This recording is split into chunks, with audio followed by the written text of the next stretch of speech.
Assalamualaikum warahmatullahi wabarakatuh. Kita telah memasuki minggu ke-9 dengan materi tentang konsep kepemimpinan dalam organisasi bersama tim dari dosen mata kuliah perilaku keorganisasian. Pengertian kepemimpinan oleh William Scott itu bahwa kepemimpinan adalah proses mempengaruhi aktivitas yang diorganisir dalam suatu kelompok dalam usahanya untuk mencapai suatu tujuan yang telah ditetapkannya. Terdapat 3 hal yang perlu kita ambil dari definisi kepemimpinan di atas, yaitu 1. Kepemimpinan harus melibatkan orang lain, yaitu bawahan atau pengikut. Dibutuhkan kesediaan dari para anggota, bawahan atau pengikut untuk menerima arahan dari pemimpin, untuk mempertegas status pemimpin dan memungkinkan terjadinya proses kepemimpinan. Tanpa bawahan, maka semua sifat kepemimpinan seorang manajer akan menjadi tidak relevan. Kepemimpinan yang kedua, kepemimpinan memiliki sebaran kekuasaan yang tidak sama antara pemimpin dan anggota kelompok.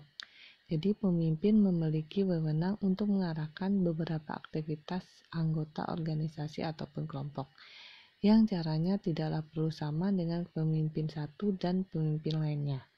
Yang ketiga, selain sah dalam memberikan perintah ataupun pengarahan kepada anggota ataupun pengikut, dalam kepemimpinan, pemimpin dapat memengaruhi anggota kelompok atau organisasi dengan berbagai cara.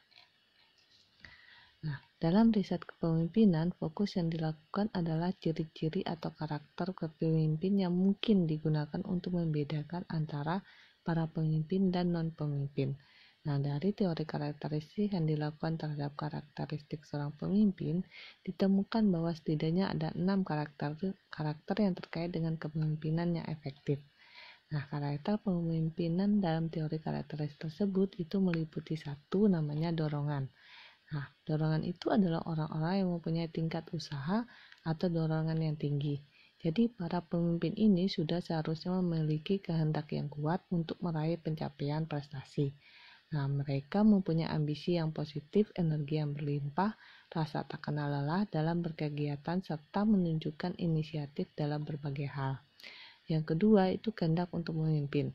Jadi pemimpin itu merupakan orang yang harus memiliki karakter dan kehendak kuat untuk dapat mempengaruhi dan memimpin orang lain. Karakter ini adalah hal yang penting karena dengan demikian tampaklah kemauan mereka dalam mengemban tanggung jawab. Dengan kehendak untuk memimpin, tak peduli pekerjaan atau tugas yang diemban sangat berbahaya ataupun berisiko sekalipun, ia akan tetap mengemban tanggung jawab atas apa yang dipimpinnya. Yang ketiga itu adalah kejujuran dan integritas. Pemimpin haruslah memiliki keinginan untuk dapat membangun hubungan saling mempercayai. Karenanya, ia harus dapat memberikan teladan dan menunjukkan konsistensi yang tinggi antara apa yang ia katakan dan apa yang ia perbuat. Kejujuran dan integritas ini sangat mempengaruhi karakter dan hubungannya dengan orang lain, terutama orang-orang yang dipimpinnya. Yang keempat itu adalah kepercayaan diri. Seorang pemimpin seolah jadi hal yang mutlak. Para pengikutnya harus melihat bahwa orang yang menjadi pemimpinnya itu tidak ragu-ragu dalam bertindak. Oleh karena itu, pemimpin sangat perlu untuk menunjukkan rasa percaya diri sehingga dapat meyakinkan para pengikutnya tentang kebenaran dari sasaran dan keputusan yang diambilnya. Yang kelima itu adalah kecerdasan. Jadi kecerdasan bagi pemimpin seolah memberikan karisma tersendiri. Pemimpin haruslah orang yang cerdas dan memiliki pengetahuan untuk dapat mengumpulkan, melakukan analisis, serta menafsirkan informasi yang diterima. Jadi para pemimpin harus punya kemampuan untuk menciptakan visi, memecahkan masalah, dan membuat keputusan tepat. Untuk melakukan semua tugas inilah, maka seorang pemimpin harus benar-benar cerdas, sehingga keputusan atau tindakan diambilnya adalah hal yang terbaik. Yang keenam itulah pengetahuan yang terkait dengan pekerjaan. Jadi pemimpin yang efektif itu harus memiliki tingkat pengetahuan yang tinggi mengenai banyak hal, terutama semua hal yang terkait dengan pekerjaan yang dijalankan. Ia harus tahu betul tentang perusahaan, industri, dan hal-hal teknis lain yang terkait. Dengan bekal pengetahuan luas, maka pemimpin akan lebih mampu dalam membuat keputusan yang cermat dan tepat. Sebab keputusan pemimpin yang diambil tanpa adanya pengetahuan justru akan membuat kinerja perusahaan jadi tidak efektif atau bahkan menimbulkan masalah. Agar sebuah kelompok beroperasi secara efektif, maka seseorang harus melakukan dua fungsi utama, yaitu fungsi pemecahan masalah atau fungsi yang bertalian dengan tugas. Itu mencakup fungsi memberi saran pemecahan, informasi, dan pendapat. Sedangkan fungsi sosial atau fungsi pembinaan kelompok itu yaitu meliputi segala sesuatu yang membantu kelompok beroperasi secara lebih lancar, misalnya menyetujui atau memberi pujian kepada anggota lain dalam kelompok, menengahi ketidaksepakatan kelompok, atau bahkan memperhatikan jalannya diskusi kelompok. Nah, para peneliti telah mengidentifikasi dua gaya kepemimpinan, yaitu gaya berorientasi pada tugas. Itu manajer yang berorientasi pada tugas itu mengarahkan dan mengawasi bawahannya secara ketat untuk menjamin bahwa tugas dilaksanakan secara memuaskan. Jadi manajer yang mempunyai gaya kepemimpinan seperti ini lebih mementingkan terlaksananya tugas daripada pertumbuhan dan perkembangan bawahan. Yang kedua itu gaya berorientasi pada karyawan. Jadi manajer yang berorientasi pada karyawan berusaha untuk memotivasi daripada menyupervisi bawahan. Nah, mereka mendorong anggota kelompok untuk melaksanakan tugas dengan membiarkan anggota kelompok ikut berpartisipasi dalam pengambilan keputusan. Yang ingin dicari dalam penelitian ini adalah identifikasi berbagai dimensi yang independen dari perilaku seorang pemimpin. Studi ini didasarkan pada pemikiran dasar bahwa efektivitas kepemimpinan seseorang bergantung pada sejauh mana seorang pemimpin menekankan peranannya sebagai pemerakarsa struktur tugas yang akan dilaksanakan oleh bawahan dan sejauh mana serta dalam benak apa seorang pemimpin berikan perhatian kepada bawahannya. Nah, sasaran ini adalah untuk mengidentifikasi berbagai dimensi yang independen dari pemimpin. Nah, dalam penelitian Ohio ini, perilaku pemimpin mempunyai kecenderungan pada perilaku yang mengarah pada dua kategori, yaitu mengadakan struktur dan pertimbangan atau konsiderasi. Nah, seorang pimpinan yang menonjol pada aspek mengadakan struktur berangkat pada pemahaman teori tentang manajemen yang menyatakan bahwa pemimpin memegang peranan penting dalam mengadakan tugas. Nah, berdasarkan gambar itu bisa kita lihat bahwa seorang pemimpin yang mempunyai peringkat tinggi dalam pengadaan struktur tugas dan tinggi perhatian pada bawahan. Yang kedua, tingginya peringkat dalam pemerakarsa atau pengadaan struktur tugas dan rendah perhatian pada bawahan. Seorang pemimpin yang tinggi memberikan perhatian besar pada bawahan rendah pada pengadaan struktur. Terus seorang pimpinan yang rendah hubungan dengan dan rendah pada orientasi tugas. Pada waktu yang hampir bersamaan dengan penelitian dilakukan oleh Universitas Ohio State, dilakukan pula studi tentang kepemimpinan oleh Universitas Michigan. Nah, penelitian dari Universitas Michigan ini menggunakan dua dimensi kepemimpinan yang diberi nama orientasi pada bawahan dan orientasi pada produk. Nah, perwujudan perilaku kepemimpinan dengan orientasi bawahan antara lain itu yaitu penekanan pada hubungan kerja antara atasan dengan bawahan, perhatian pimpinan pada pemuasan kebutuhan para bawahan, dan menerima perbedaan-perbedaan kepribadian, kemampuan, dan perilaku yang terdapat dalam diri para bawahan tersebut.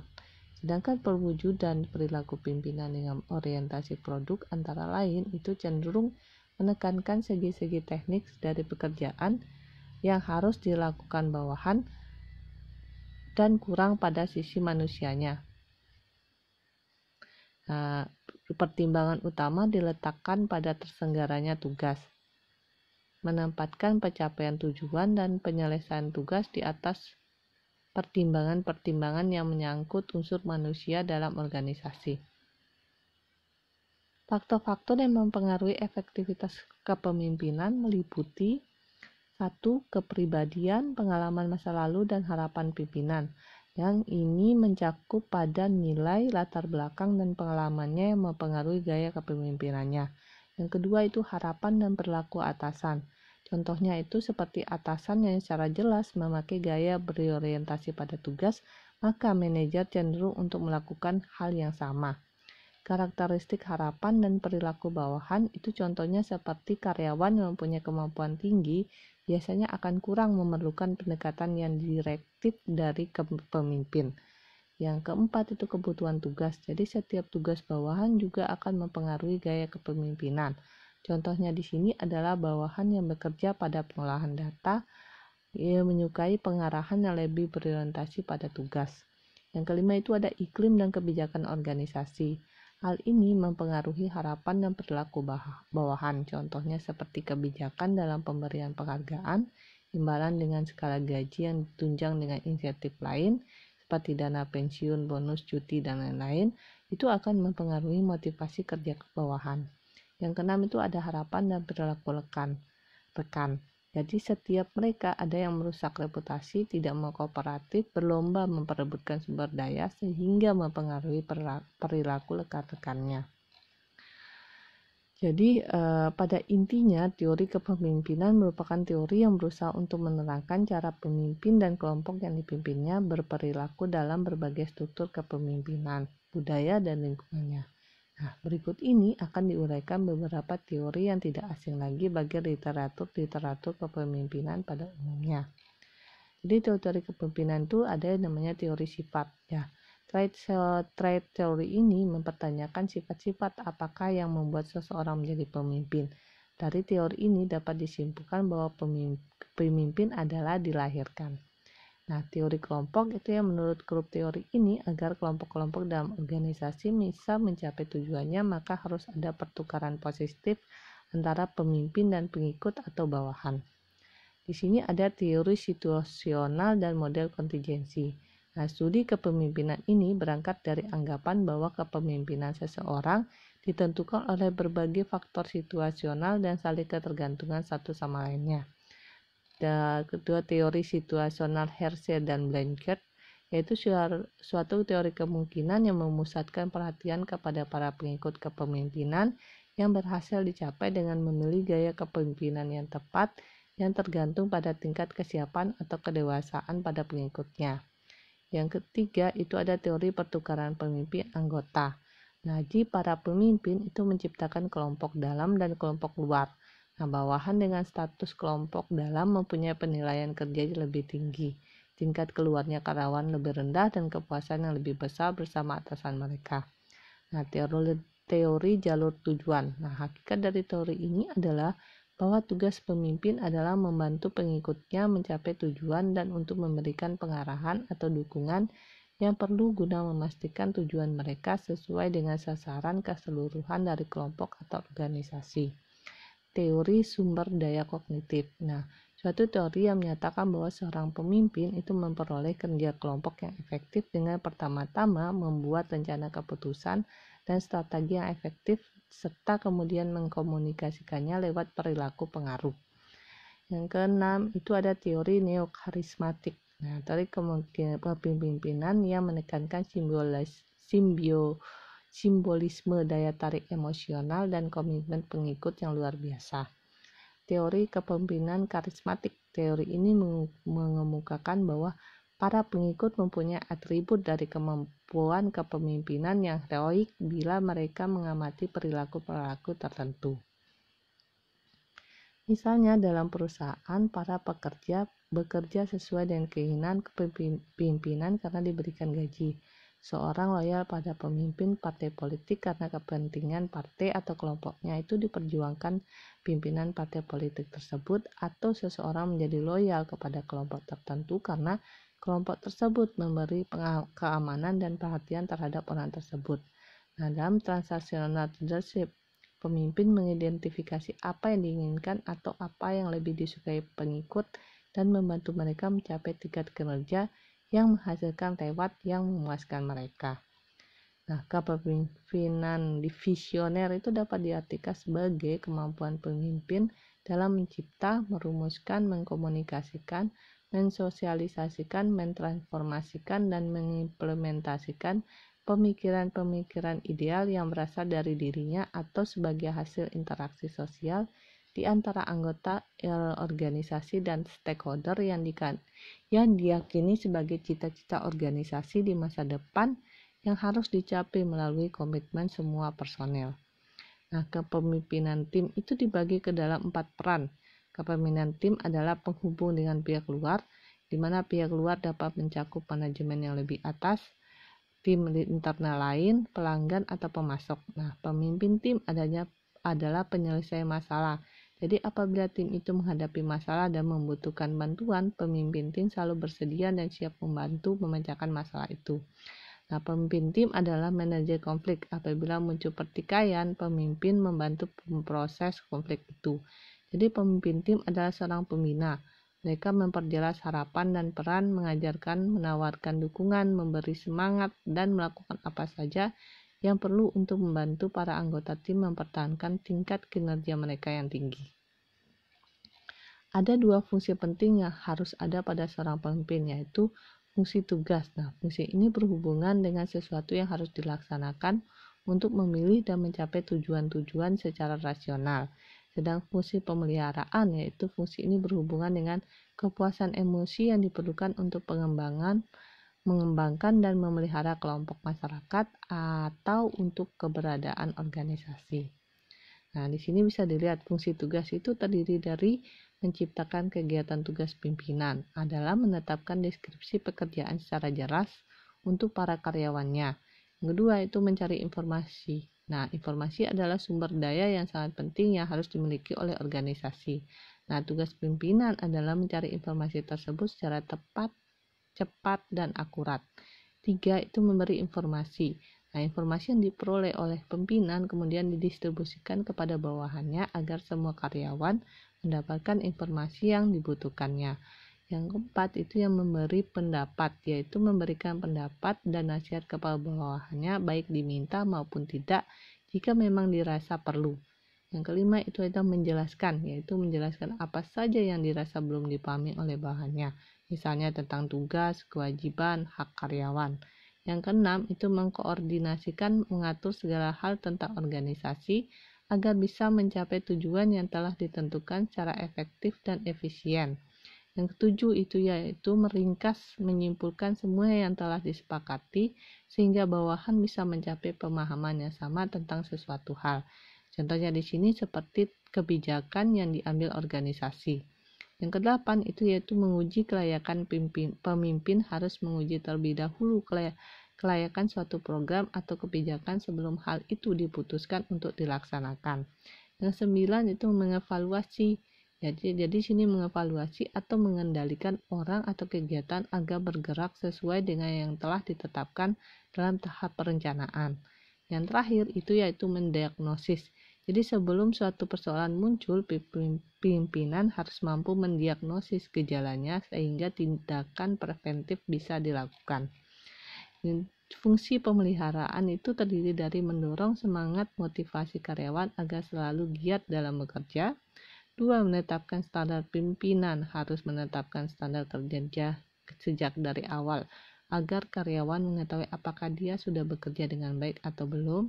Yang ketiga, mengikuti pimpinan tidak boleh lepas tangan setelah tugas didistribusikan.